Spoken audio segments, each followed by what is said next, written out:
second royal visitor, His Imperial Majesty Haile Selassie, Emperor of Ethiopia, Rastafari, Lion of Judah, and King of Kings.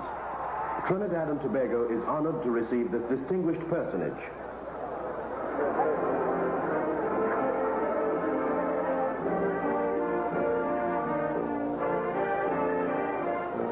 Descendant of the Queen of Sheba and King Solomon of Jerusalem, Haile Selassie, the 225th successor to the Ethiopian throne. This historic figure, regal, aristocratic, and humane, has ruled his country for 34 years, bringing the Ethiopian nation its first written constitution in 3,000 years.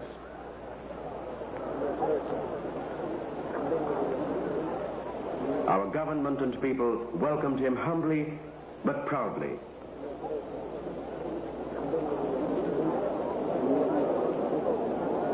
Religious ties and friendly links between our countries were renewed and forged with the visit of Emperor Haile Selassie and his distinguished party.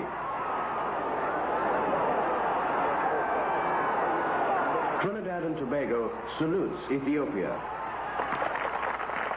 First stop, Arima, and our African visitors, greeted by the mayor and the waiting crowds, had their first impression of Trinidad's indigenous cultural expression when the pulsating beat of the steel bands talked of our common heritage of drums.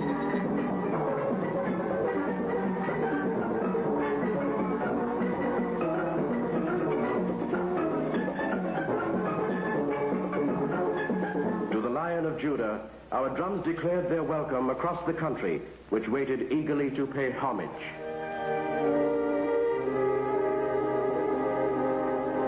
In Port of Spain at the Memorial Park, the Emperor, in a stately and sympathetic gesture, laid a wreath for the young men of our nation who died for the beliefs he himself has stood for on world platforms. For peace, for justice, for a family of nations.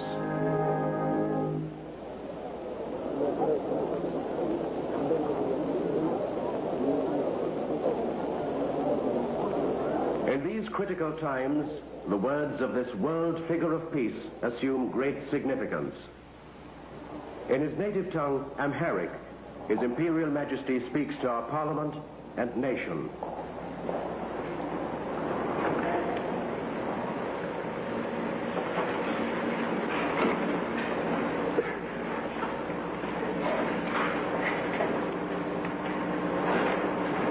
የተከበራችሁ የፓርላማ አባሎች በዚህ ትልቅ ስብሰባ ላይ ተገኝተን የኢትዮጵያን ሕዝብ መልካም ምኞት እንገልጽላችሁ እጅግ ደስ ይለናል። Distinguished members of Parliament, it gives great pleasure to appear before this distinguished assembly and to bring you the fraternal salutations of the Ethiopian people. The peoples of Ethiopia and Trinidad and Tobago are today joined in a massive and a continuous effort to create for themselves a new and a better way of life. They face many of the same problems. The hopes and aspirations which they share derive from the same essential beliefs in the nature and the destiny of man. It is thus inevitable, too, that there should exist between these two great peoples the strong and lasting ties of friendship and understanding. We all know, as representatives of the people, that this is a particularly critical period in the councils of the 20th century. Sectional and dividing factors often cause major obstacles to national development in their expanded sense, as narrow national and ideological interests may threaten even national unity and progress. No one today is so foolish to believe that any one nation constitutes a perfect monolith of faith and ideology, nor could anyone wish there should be such utter unity of thought and aspiration. The systems of government which have sought to impose uniformity of belief have survived briefly and then expired, blinded and weakened by excessive reliance upon the supposed infallibility. The only system of government which can survive is one which is prepared to tolerate dissentient criticism and which accepts this as useful and in any case inevitable aspects of all social and political relations.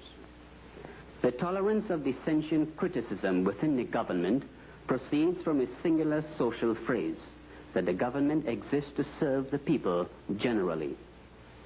The representatives of peoples and nations can only come together with open and objective minds and willing hearts to engage in dialogue without rigid dogmas and slogans and without violence.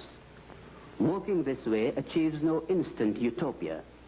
It may, however, enable us to achieve together what it is possible to achieve, and to move forward steadily, if not always in great haste, with some degree of harmony and a mutual understanding.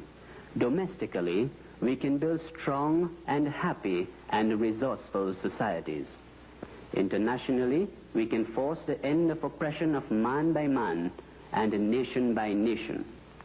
We can bring about peace, security, and a mutual trust which will open the way to the greater human achievement for which the needs of mankind now cry out.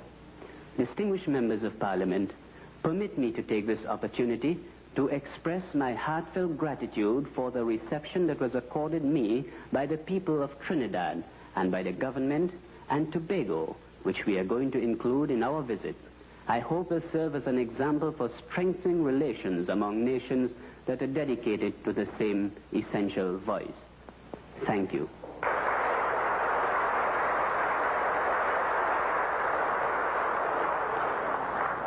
After the Emperor's call for tolerance and unity, some of our outstanding leaders of the society and their wives were presented.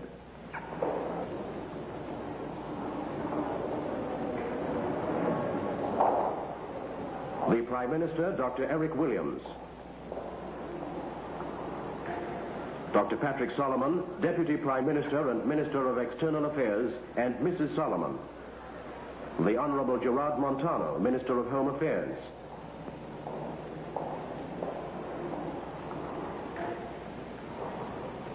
The Honorable Lionel Robinson, Minister of Agriculture. The Honorable Robert Wallace, Minister of Labor, and Mrs. Wallace. The Honorable Saeed Mohammed, Minister of Works.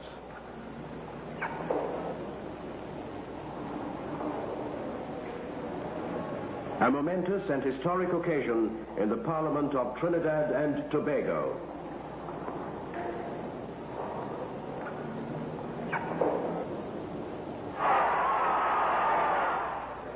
At the Port of Spain Town Hall, the Emperor was hailed as friend as he met the councillors and leaders, and the people again gave him a stirring welcome.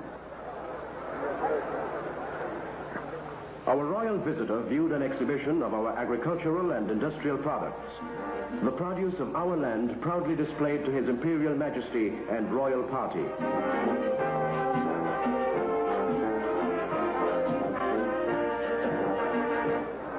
Old ties are affirmed as followers of the Ethiopian Orthodox Church, 13 years old in Trinidad, witness an unforgettable moment in the history of their belief.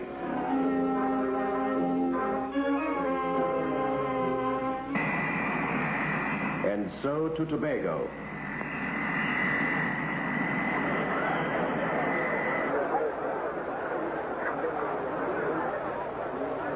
The Emperor and his party were again warmly welcomed and met by the representative for Tobago, Mr. A.N.R. Robinson. In our nation, famed for its religious tolerances, our cosmopolitan people meet freely for their own worship. His Majesty graced with his august presence the biggest event in Tobago, the Mass conducted in that island's Ethiopian Orthodox Church.